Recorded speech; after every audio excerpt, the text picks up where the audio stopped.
کشمیر کے سفر میں، کہا کہ میں آخری چوٹی پہ آ کے کوئی پرانے سے کمرے میں رہوں گا، تو وہاں رہا۔ وہاں ایک صاحب مجھے ملے، کہنے لگا جہاں آپ رہ رہے ہیں اس کے ساتھ ایک اور چھوٹا کمرہ تھا جہاں جانور باندھتے ہیں، تو کہا کہ یہاں جب جانور باندھتے تھے ہم تو جانور بتکتے تھے، شور کرتے تھے، اور ایسے محسوس ہوتا تھا کہ جیسے جانوروں کو کا کوئی گلا دبا رہا۔ پھر ہمیں گھنٹیوں کی آواز آتی تھی، جبکہ ہمارے جانور کے کسی جانور کے گلے میں گھنٹی نہیں تھی۔ پھر ہمیں بڑے بڑے پاؤں ملتے تھے، جانور نا پیشاب کرتا ہے تو اس میں کیچڑ ہو جاتی ہے، کیچڑ میں 1.5 فٹ لمبا پاؤں، 2 فٹ لمبے پاؤں، وہ نشان ہوتے تھے جیسے ایک بندہ کوئی یہاں سے گزر گیا ہے۔ دیواروں پہ پیشاب پہ ہاتھ لگا کے، یعنی جانور جو پیشاب کرتا ہے اس پہ ہاتھ مل کے، اس پہ جو کیچڑ لگی ہے وہ مل کے، اور دیواروں پہ ہاتھ لگاتے تھے تو 2 فٹ 1.5 فٹ لمبا ہاتھ، اور خطرناک ناخون محسوس ہوتے تھے کہ ایسے ان کے اتنے لمبے ناخن بھی ہیں۔ اور بعض اوقات بندے کے گزرنے کی آواز آتی تھی، گھنگرو کی آواز آتی تھی، اور کہا کہ ہمارے جانور اکثر بیمار مر جاتے تھے۔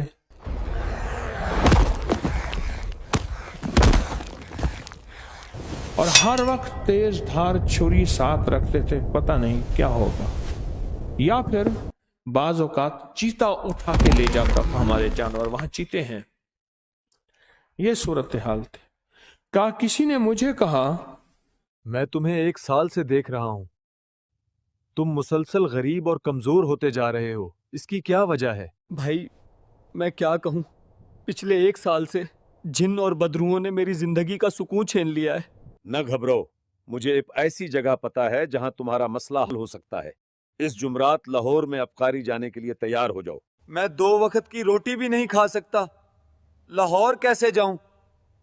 ایک بکری بیچ دو اور اس پیسے سے چلے جاؤ، وہ ویسے بھی مر رہے ہیں۔ تو کہا مجھے اس کی بات سمجھ آئی، تو میں نے وہ بیچا، کرایہ لیا، بس بکھانے آیا۔ تو میں نے کہا کیا فائدہ ہوا؟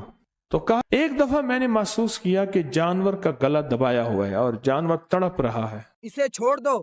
کیا تم نہیں جانتے میں اپنے ساتھ تسبیح خانہ عبقری سے سورت اخلاص کی طاقت لے کر آیا ہوں؟ قل هو اللہ احد اللہ الصمد لم یلد ولم یولد ولم یکن لہ کفوا احد۔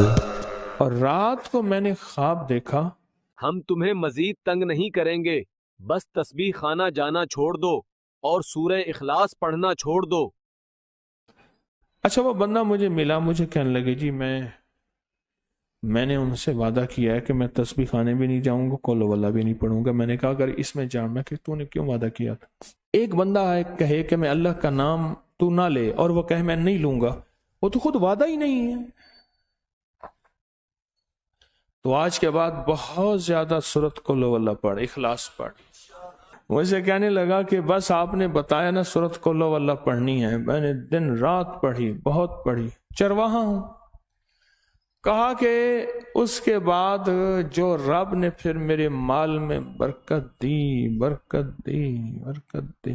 قل هو اللہ احد اللہ الصمد لم یلد ولم یولد ولم یکن لہ کفوا احد۔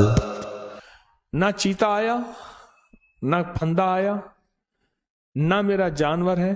کہنے لگے چھری پڑی ہے، وہیں اس نے اوپر بتایا، کہنے لگے چھری پڑی ہے، دیکھیں یہ کند ہو گئی ہے، آج تک چلی نہیں ہے۔